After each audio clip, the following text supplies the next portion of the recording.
Didik TV KPM. Murid masuk ke kelas kerana kita telah pun kembali dalam Surat Menengah Atas bersama dengan saya Akmal Nazri dan juga guru kita Cikgu Daniel. Baik Cikgu, kali ini apa pula Cikgu nak kongsikan? Silakan. Baik Akmal, terima kasih. Saya sambut lagi apa persoalan Akmal. Tadi kita lihat proses pilihan raya itu bagaimana dilaksanakan. Tapi kita hanya menyentuh di semenanjung sahaja. Okey. Jadi tidak boleh tidak, kita kena lihat sedikit di seberang sana. Saudara kita ya. Pilihan raya awal yang berlaku di Sarawak dan Sabah. Oh ya, okey. Baik. Kita lihat ya. Boleh? Yang pertama, pilihan raya awal di Sarawak. Okay. Secara ringkas ya, Man. Bagi negeri Sarawak dan Sabah, pilihan raya dijalankan lebih lewat berbanding yang dijalankan di Persekutuan Tanah Melayu. Okay, tapi lewat 1 tahun sahaja ya di Sarawak. Kita lihat yang pertama, pilihan raya tempatan pertama diadakan pada tahun 1956. Maksudnya 1 tahun selepas pilihan raya umum yang pertama bagi kawasan terhad saja Kemal ya, satu kawasan iaitu kawasan Kuching Municipal Council atau KMC ya. Oh, KMC. Saya highlightkan ya, kawasan Kuching Municipal Council. Maksudnya di Kuching sahaja.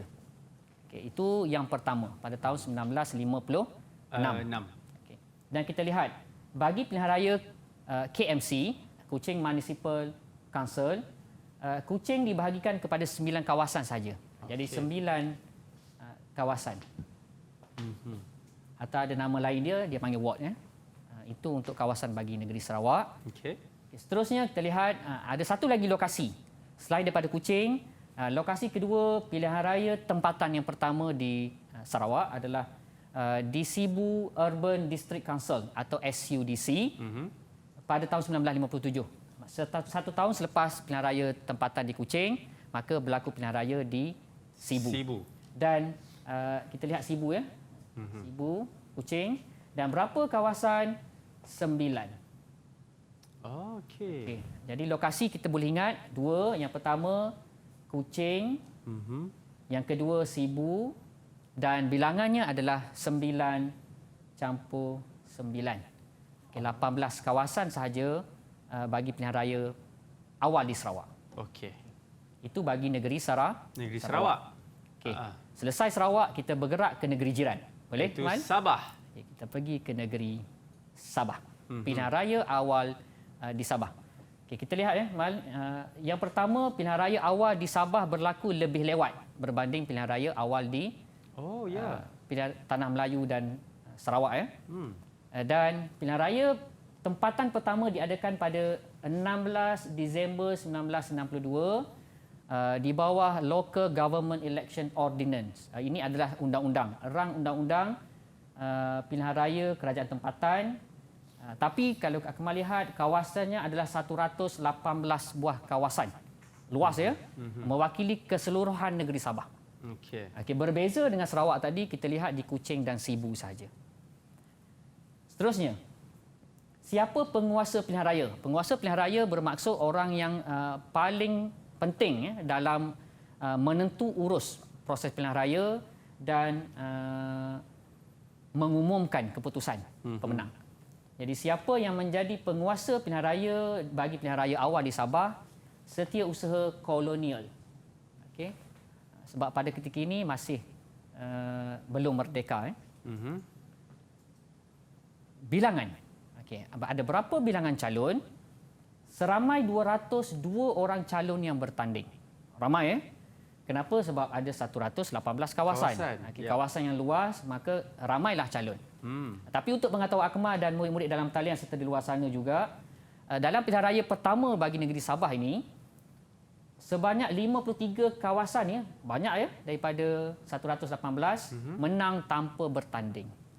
Maksudnya hanya ada 1 orang calon sahaja bagi kerusi tersebut. Oh, okey. Faham.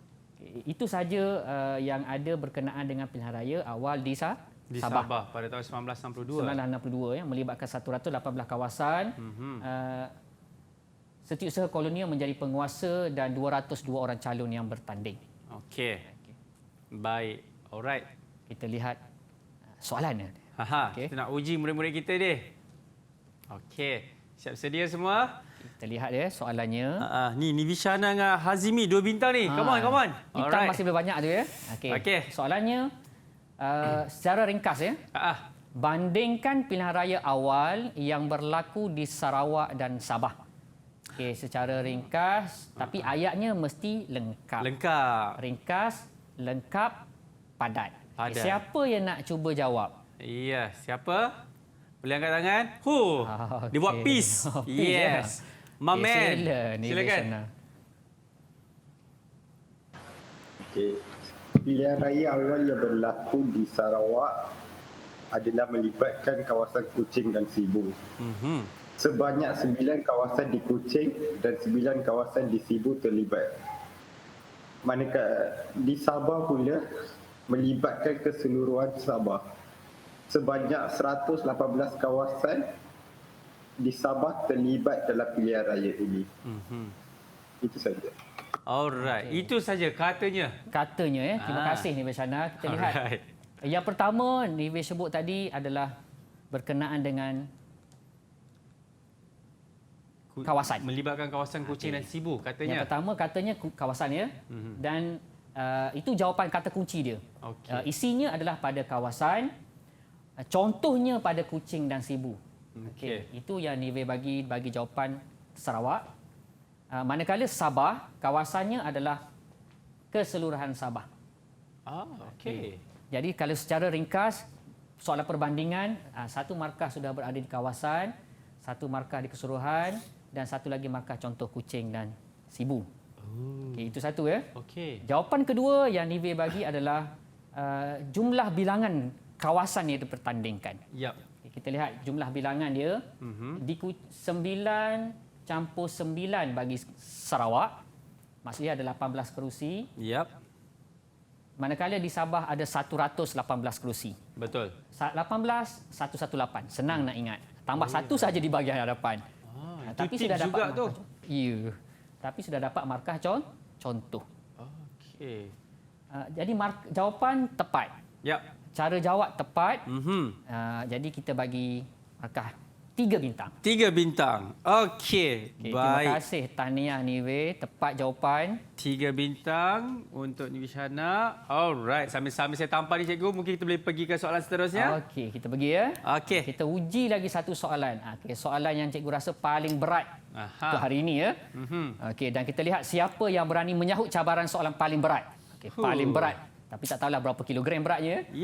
Soalannya adalah huraikan untuk pengetahuan Akmal dan murid-murid dalam talian serta di luar sana, apabila ada soalan huraikan bermaksud pemberatan soalan itu tinggi. Mesti ada isi, mesti ada huraian. Ada penerangan kepada isi.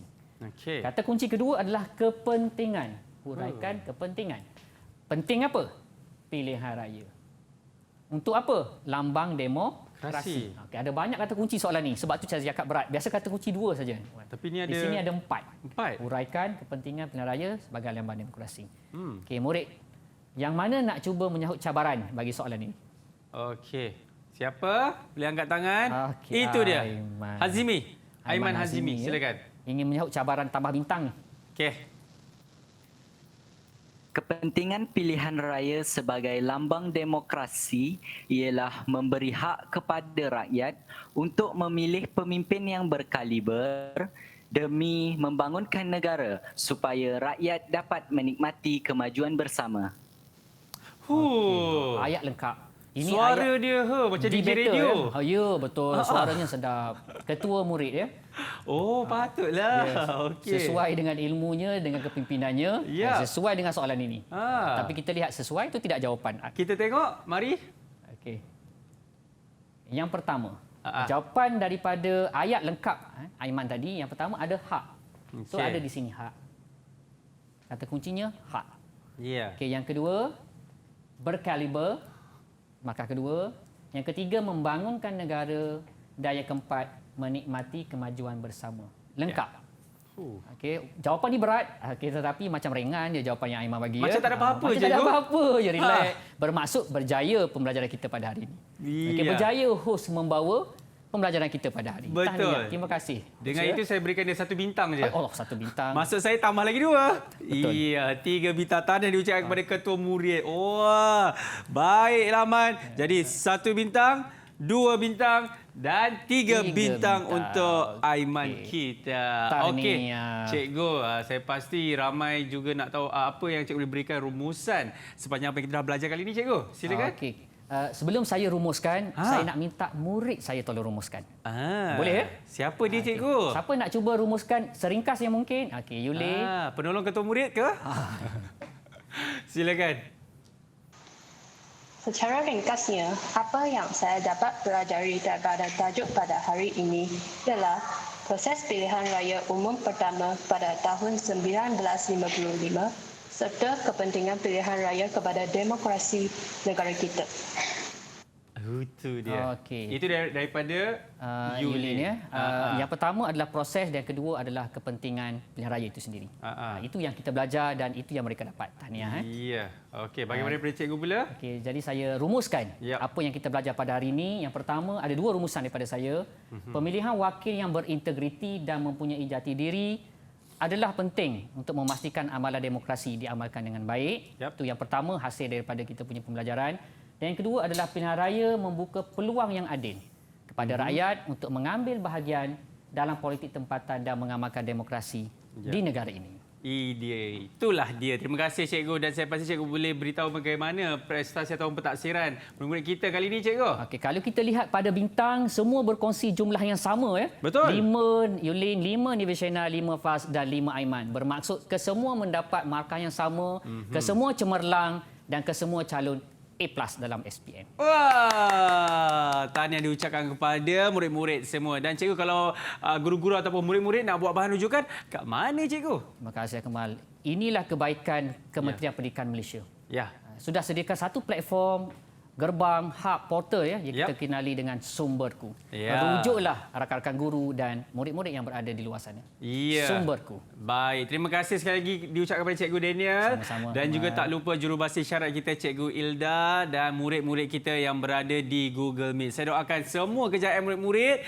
Okey, insya-Allah kita akan jumpa lagi dalam Menengah Atas bersama dengan saya Akmal Nazri. Ingat, stay safe. Assalamualaikum. Bye-bye. Didik TV KPM